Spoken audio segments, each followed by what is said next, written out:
Assalamualaikum warahmatullahi wabarakatuh.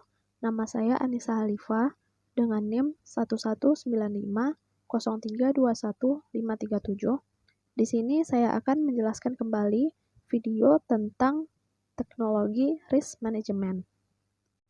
Di sini saya mengelompokkannya menjadi 4 pembahasan. Yang pertama yaitu proses IT risk management, yang kedua tantangan dalam IT risk management, yang ketiga cara mengatasi tantangan, dan yang keempat tips dalam melakukan IT risk management.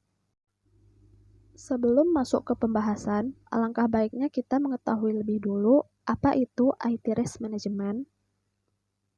Definisi dari IT risk management adalah penerapan dari prinsip-prinsip manajemen risiko terhadap perusahaan yang memanfaatkan teknologi informasi dengan tujuan untuk dapat mengelola risiko-risiko yang berhubungan dengan perusahaan tersebut.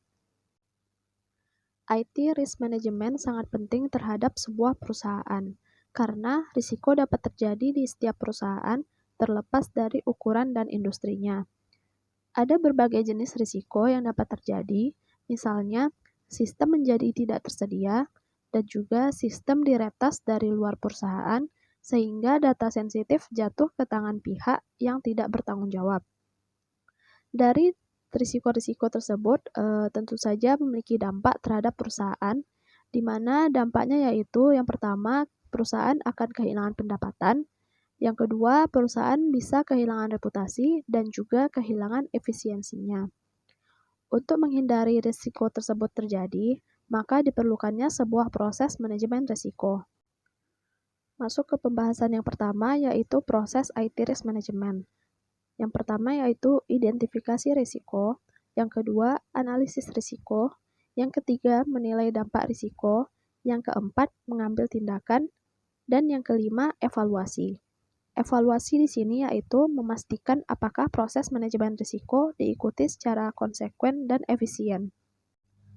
Masuk ke pembahasan yang kedua, yaitu tantangan dalam IT risk management. Terdapat 4 tantangan. Yang pertama, mendapatkan sponsor.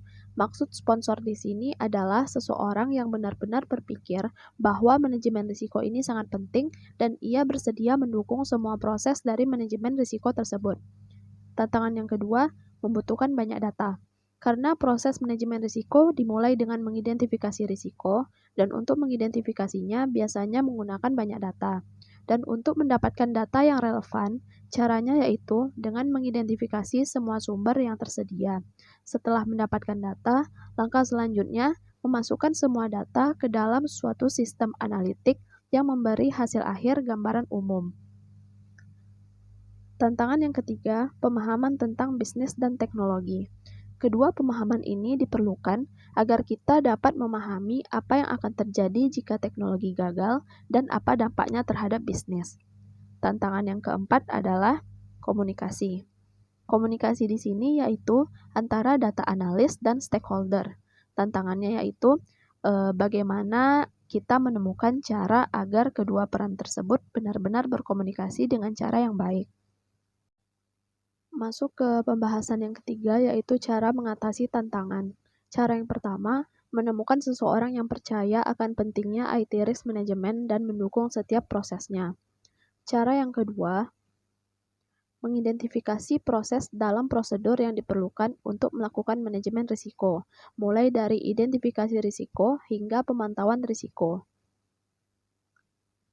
Cara yang ketiga, yaitu memikirkan beberapa alat yang dibutuhkan dalam proses manajemen risiko dan memastikan alat tersebut dapat bekerja dengan baik.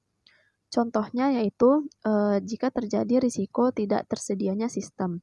Untuk jenis risiko seperti itu, alat arsitektur perusahaan harus dapat terhubung ke sistem manajemen layanan TI dan perlu menunjukkan jumlah insiden yang terkait dengan aplikasi atau komponen TI tertentu. Dan cara yang keempat yaitu mendapatkan basis data yang terintegrasi. Masuk ke pembahasan yang terakhir yaitu tips dalam melakukan IT risk management. Tips yang pertama, jangan menunggu hingga risiko menjadi kenyataan. Dengan kata lain, melakukan sesuatu sebelum hal itu terjadi. Tips yang kedua, carilah seseorang yang benar-benar mengerti dan bersedia mendukung hal tersebut. Tips yang ketiga, menerapkan proses profesional dengan standar umum dalam manajemen risiko. Dan tips yang keempat, menemukan alat dan solusi yang tepat dan melakukan setiap proses dengan efisien dan konsekuen. Baiklah, mungkin itu saja penjelasan dari saya. Terima kasih. Assalamualaikum warahmatullahi wabarakatuh.